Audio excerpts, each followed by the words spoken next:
The first call I received yesterday was from my daughter, Hannah, who lives up in Ballito, north coast of KwaZulu-Natal.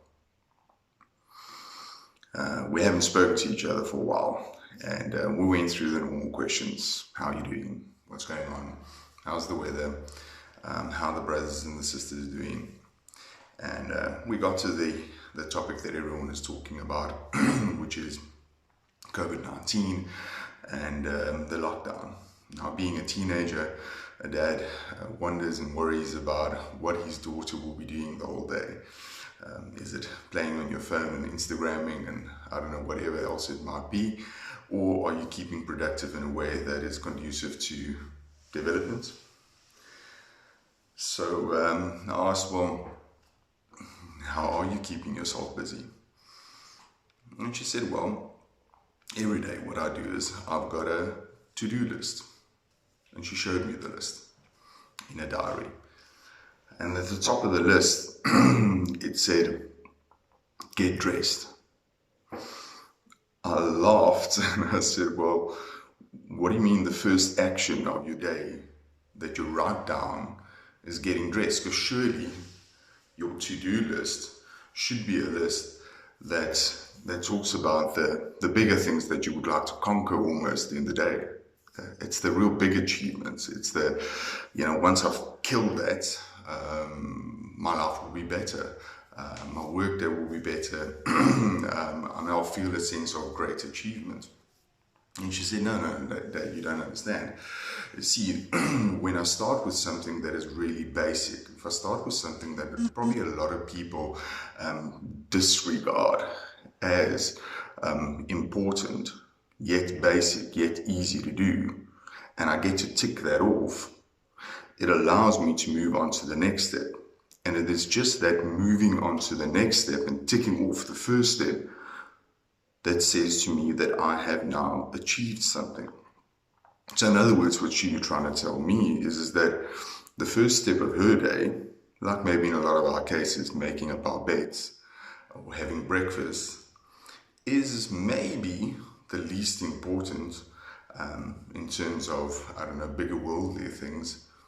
But it is an action that was taken. It is an action that was taken that led to the next action, the next point on the to-do list. And that in itself for her was a motivation. So this was in my mind for the rest of the day. And later on that same day, I picked up a book that I was wanting to finish reading now for probably months. Now, the author said in the book, probably along the same lines, he spoke about the importance of taking action when wanting to complete tasks. The author used the example of him sitting in maths class with a problem that he couldn't solve. The teacher said, well, the best way to solve a problem is to start to work on the problem. Because see, what a lot of people do is, when you're faced with a problem, you look at the probability of you being able to solve the problem. In other words, get the answer, get to the yes, get to the win. And then if you sort of like do a quick calculation, you say to yourself, no, I won't be able to get that answer, so let me rather do the opposite of taking an action, which is, well, nothing. So the teacher said to him, well, just work on the problem. Because you see, if you're working on a problem, what you're doing away, you're chipping away at all the ways of not doing it. If you're working on a problem and you're phoning a friend for help, or you're asking the teacher for help, or you're asking a colleague for help, or you're asking a manager, or whoever it is for help, whilst you're working on a problem, well, then you're chipping away at the ways of not doing it. And the answer, you're going to get to the way of doing it. But it's you that needs to take the action, not somebody else.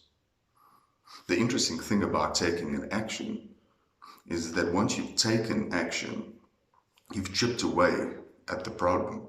You've chipped away at all the reasons or the ways and not how to not do it. You will get to a place where it leads to inspiration.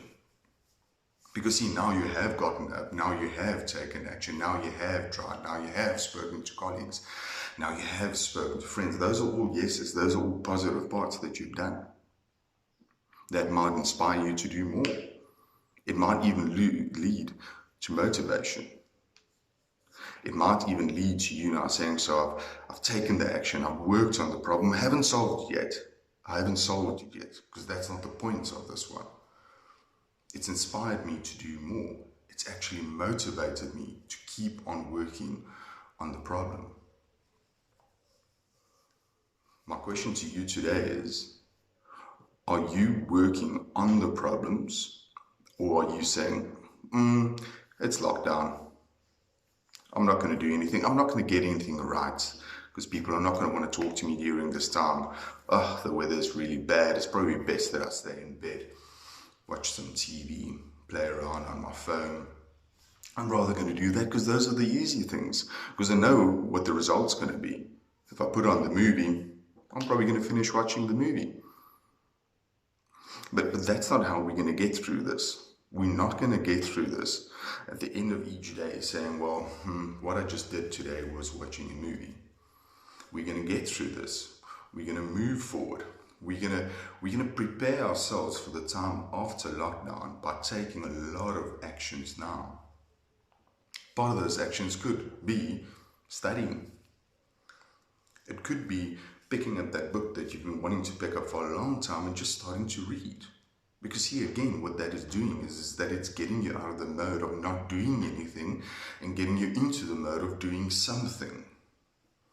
And it's the something that is important. It is the action that is important. It is not the result for now. Yes, someday we need to get to the result, but it's not the result for now. It is the action that is important. So I really hope with this in mind, that you start with your own not to-do list. You start with your own action list. And start with the simple things. As a family, for us, the simple things in the morning, getting up, making up the bed,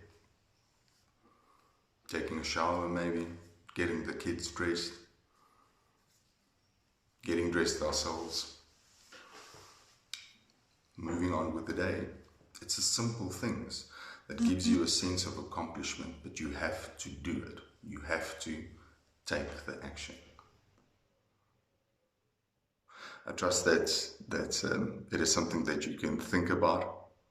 I trust that it's something that if you've maybe thought about a hell of a long time, and you thought that, oh, well, the small things don't matter, the opening up of the laptop doesn't matter, they're just getting on the phone and just calling that client or that colleague just to say how you're doing.